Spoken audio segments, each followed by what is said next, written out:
What's up, everybody?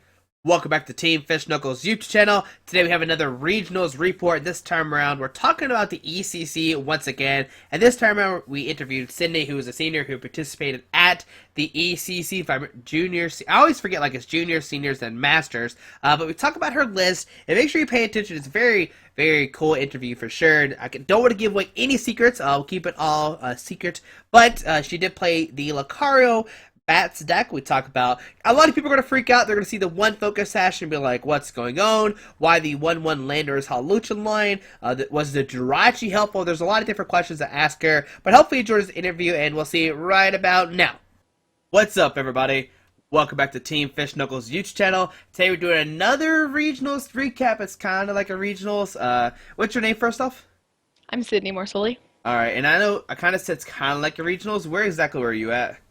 I was at the European Challenge Cup, or known as the ECC.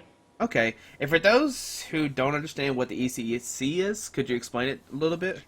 So the European Challenge Cup is basically all of Europe comes together in Arnhem in the Netherlands, and they basically compete, and it's like the size of our regionals, and other countries are invited. It's just very rare for a country to come and do well. Yeah.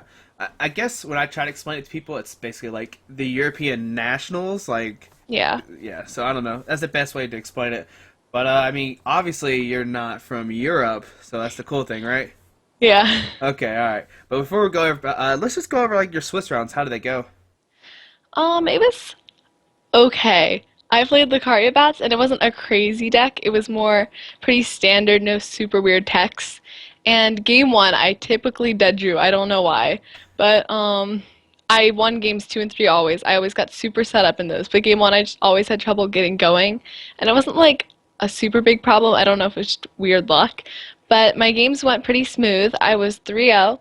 And then I played against my friend Jesper, who was playing Night March Melodic, which I had tested and it had been like a 50-50 matchup. It's like whoever got set up more. And our games, I judged him into a god hand and I dead drew, and same thing happened in game two basically. So that was my loss for the day. And I knew that X2s had made it in the past, and there were 7 rounds. So I was 4-1, and I wanted to win out just to guarantee that I could ID in. So I won my next round. Then the last round, I could have ID'd because I was at the second table, but I was against someone who's 402, and he said he didn't feel comfortable IDing, so he wanted to play it out, and it was Totina. So game one, I dead drew. Game two, I prized 2 Zubats, so I was really scared, but I ended up winning that one because he dead drew. Then game three, I kept like asserting my resources, but I don't think he realized I started losing resources really quickly, and I probably couldn't keep up for the rest of the game. So he offered to ID halfway through, and I just wanted to take it because I didn't feel like risking to play it out. So I ended up third seed that day. Yeah, third seed, and then I'd play against sixth seed, which was Glade Octillery, and that was the second day. So it was a pretty good day one. Okay. Going into day two, were there any decks that you're, like, really scared of, or are you pretty confident about the field? Well, the guy who was first seed was playing Mega Mewtwo Y, and that could be a weird matchup because I'm not sure if he ran Damage Swap or not, but still that would have been pretty scary just because of the big HP Psychic type. Yeah. So I was a little scared about that, but he lost in top 8. And I was against Glade Octillery in top 8, so that was a pretty good matchup. Got my bats going. Okay. Alright, so what about all of day two? What happened? So top 8, like I said, I went against Glade Octillery, and game one I donked him like 3 Golbats turn 2 to kill his lone Ralts. Then game two, I believe I judged or something into a dead hand, so I lost that. And then game three, I got a lot of bats out and really set up. And although he had like a fairly good setup, he couldn't keep up after I knocked out 2 Glades because he wasn't able to get them out. So I won that. And then top four is against my friend Jesper again, and he was playing Night March, so I was really scared about that. And game one, I won. He got rid of all of his DCEs. They got knocked out or discarded or something. Yeah. And so I won that one. It was really close. Game two, I dead drew. So he donked me in that one, or a couple turns quick. Then game three, he dead drew. So it was It like seems we like a got theme. one okay game. Yeah, there's common theme for me. And then top two, I was really nervous because I was either against Mega Manectric Water, which I was like really confident against, Hmm. or I was going against Manectric Toad, and I was pretty sure it ran bats. So when I went to the top two table, I was like, okay, gotta learn how to go around those bats. And in the middle of game two, I found out that you didn't run bats. It was really scary. So game one, I dead you, and I got headbangered and everything really quickly. I saw a lot of hard charms and assault vests, a bunch of like defensive cards, a lot of flare grunts for 0-6, and I just couldn't see any room for bats, so I was a little questioning, but I saw some super scoop up, so I was keeping it open. Hmm. But once he ultra balled halfway through game two and he failed it like really early on, I was pretty sure that he didn't run any bats. So then I won that game because of a Halucha Donk. Then game three, I was dominating the whole time. He had like five prizes left when I had two. And I needed to get Lysander, Energy, and Muscle Band, or Strong. And so I could bring up the Seismitoad to knock it out. And that's what I had in my hand. And then he 0-6'd my energy, so I had the Strong to cover for that. And then he played red card, and then I just got two Lysanders, a Strong, and a Muscle Band. So that is how I won the ECC. All right. Well, there you go. Congratulations. Thanks. It was really scary. I was like really stressed out the whole time. It seemed like a theme. Like it was either you dead drew or they dead drew, or yeah, seems yeah, Someone, yeah. yeah, I feel like that's a lot of the format right now yeah. with Especially a for lack, standard. yeah, lack of draw supporters. Okay. Now going into the ECC, why did you decide to play the Lucario Bats deck? Okay, so I always go through a stage of preparation where I dabble between a lot of different decks because I hear people say, play this, play that. So I was listening to like five different decks at the time. My friend wanted me to play our Night March deck, and I just really wanted to, but I couldn't see myself playing that, so I kept my options open. And Mike knew he had been doing really well in our area with Lucario Bats, so I played it at a few cities, and it was okay for me. But then Frank Diaz was at a city so this one time, and he said, "Hey, I'm tired of playing dark. Do you have a deck I can use?" So I was like, "Yeah, I have my Lucario bat." So he made it better, and he just won a couple of events of that. And he's like, "You should play this for ECC." So with the help of him and Jimmy O'Brien and Michael Diaz, we all like worked on it, and I started working on the deck a lot and testing with a bunch of people from my league group too. And it just seemed like the right play, just clicked in my heart, and it felt really weird not playing it. Well, there you go. That's pretty cool that you're all like ready to go. I mean, before you went to the ECC, you're like set on that deck, or were you still like considering other stuff? I was pretty sure I was doing it. It was like some last minute tech things. Like I ran a promo Jirachi instead of Enhanced Hammer like the day before I left. Okay, all right. Like I said, that's pretty cool. Like usually, most people before the night of the tournament, they're like still deciding like what deck to play. So it's pretty cool that you already had it ready to go. Yeah, that's typically what I'm doing.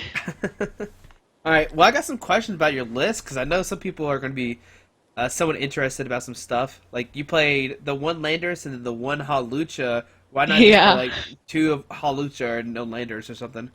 Well, I originally made the list the night before cities, and we ran two Haluchas, no Baby Landris. But then I showed the list to Mike Newey the next day, and he was like, "Baby Landris, you have to run it because it's just a good non-EX attacker."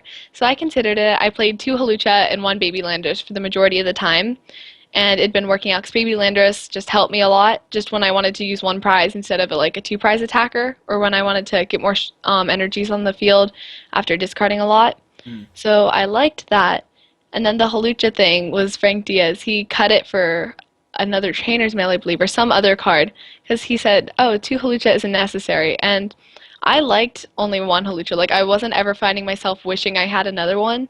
And I know people argue that it's a good like person to start with because of its free retreat or just anything. But I really liked my list, I think. Okay.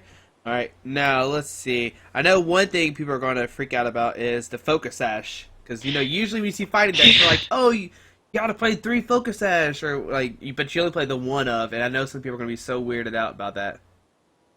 A lot of people, I've shared the list with a couple of my friends, and they were like, "One focus sash, what are you doing?" I was just like, I don't know. I'd run two, but then I cut it for like another support or something because I kept finding myself dead drawing when I first played it. And I found I needed like another judge or something. Hmm. So I think that's the card I cut for another judge because it's like I felt like a lot of decks were one hitting, but then a lot of the field I wasn't expecting too much one hitting things for me because 180 is a good amount, and Halucha, although it can be one hitted, I still like found it helpful. And every time that I actually got Focus Sash out, I'd usually get a super scoop of heads on the card just to put it down again. So it was pretty helpful. And it was always good because I ran a Karina, so I could get to it pretty easily. Yeah. Okay. All right. Now you did play the one town map. Was there any moment you play the town map? You're like, oh, that's the card I'm getting. Like I know it's prized. Like I want that card. I was against the Totina guy, like I was telling you, and I prized my two Zubats, and I got Town Map in my opening hand or something. So when I first saw it, I was like, crap, there are my bats. So when I'd get kills, I immediately took the bats or whatever. It was super helpful because I felt like bats just totally turned the matchup for me because I got to slowly weaken down his shamans or Giratinas.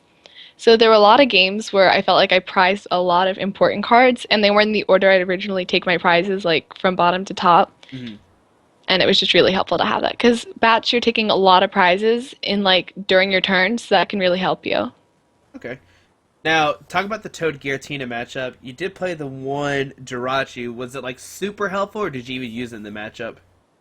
I started with a game one, and he started with his game one. So I Stardust to get rid of a DCE that he put on the Shaman originally, or I mean the Jirachi, Okay. and he ended up retreating the Jirachi for a Toad and just hitting it, and I got rid of that energy. But he ended up powering a Giratina up to knock out that Jirachi without me being able to access the Lysander quick enough. So it wasn't super big. I mean, I found myself Stardusting once or twice that day, but I feel like I could have cut it for something else. Okay. Now, besides the Jirachi, was there anything else you'd probably cut from the list that you thought wasn't really needed? Not really. I really liked my list. Although it may seem weird, like the Halucha or the Focus Sash thing, people will argue with me. I loved my list a lot because it just worked for me. Except for the dead drawing parts. Yeah, that just happens sometimes. Yeah. Um, I guess I know it's kind of like some people might think it's weird, or some people don't. The 4-3-2 Crobat line. We've seen it a lot. It goes back and forth. There's 4-3-3, there's 4-3-2. So why did you decide to go 4-3-2 with this deck? Well, originally in the list that I built, I had 443, and that was super nice to have just all those bats. But then I found myself needing more room for other cards, more support for the deck. So I had to cut them, and I don't really regret it because with Super Scoop Up and AZ, you're already optimizing all your abilities with the bats. Okay. Alrighty. Now, looking forward for Breakpoint, do you see any new cards added to this deck, or you think it's pretty much the same stuff? I haven't really looked too much into the cards, but I know what a good amount of them do. Uh, And I think that time puzzle isn't super necessary in the deck. I feel like that's only for certain decks. I really like fighting the Fury Fighting Belt. I'm torn if I'd run it in this deck or not, just because Skill Dive for 100 was so helpful against Psychic weak things. I right. really liked that. So I might add one Fury Fighting Belt in. I'm not really sure though yet, because there are also a lot of new interesting cards that I could see put in a lot of different decks for now. Okay. Alright. So, how many championship points are you at right now? 827. For those who don't know, the ECC gives 500 points, which is pretty amazing. So, Yeah, it's a national level yeah. champion point reward. Now, do you see yourself staying at top six? Do you think is it top 16? Do y'all still get the free trip as well? Yeah. Okay, are you pretty set that you're gonna have the top 16 already, I guaranteed? feel like I'm gonna have it just because last year the minimal points after Nats was 799, and it's just so crazy that in the beginning of the year I already have this many points. Because my friend convinced me to go, and so I convinced my parents to let me go. And this was a huge gamble, but it's a gamble that paid off. So I'm so happy that I did it because we found a cheap flight and everything.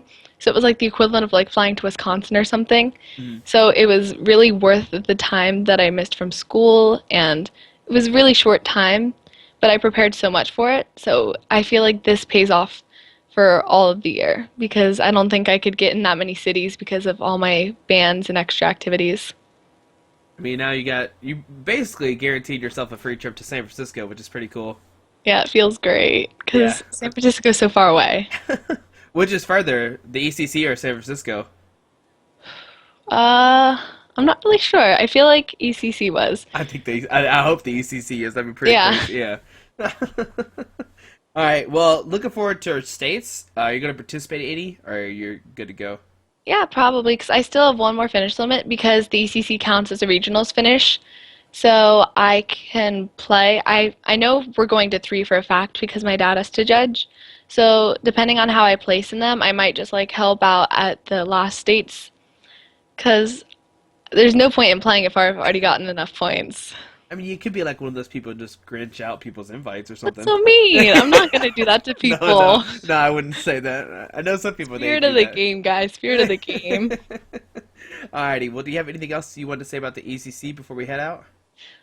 I know that this might start a feud on like online or with other people about how Americans are better than Europeans, but I feel like we're all skilled in our own ways. And like I don't want to start a feud over Europe versus America again. I just feel like we'll save that for Worlds or something Oh man, no, and respect our player capabilities. I hate when people always say Americans are better than Europeans. I'm like, be quiet, get out of here. Fun because I feel like a lot of people can beat a lot of different people. It's just good matchups, like luck, etc. Dead draw. Yeah, I feel like I hit a lot of good matchups at the ECC, and that's one of the reasons I did well. And that's what Pokemon kind of is right now. You take a gamble, and if it pays off, you win a Yeah, tournament. So, what do you want to give any shots to anybody? I have a list here. Oh, there we go.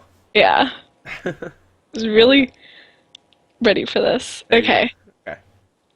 So I'd like to thank Team Wreckface, which is my league group, who's always been there for me for more than half of my life and teaching me to play Pokemon growing up and helping me test for this. My friend Alyssa Malakina, she's a world-class chess player. She just qualified for nationals, and she's been talking to me a lot about being a girl in such like a boy-dominated game and like helping me on my mental state, like focus and everything. Mhm. My friends Jesper and Yassine for helping me test for ECC and giving me a big idea of the metagame and everything. And Jesper also helped me get here because he was the one who helped me like convince myself to want to go to ECC and everything. My parents for actually letting me go to ECC and helping me find a really cheap flight and hotel. They've always been really big supporters of me and Pokemon. Jimmy O'Brien and Frank Diaz and Mike Diaz because they all helped me work on the deck and prep for this and were talking to me about like all aspects of this. It really helped. And Mike Nui for doing well with the deck and giving me his insight onto Lucario bats. Everyone I met at the ECC because I was really scared going into it that I wouldn't have any friends there or I'd just be super alone there. And everyone like welcomed me and was really nice to me and everything. So it just felt like I was at my own regionals in America.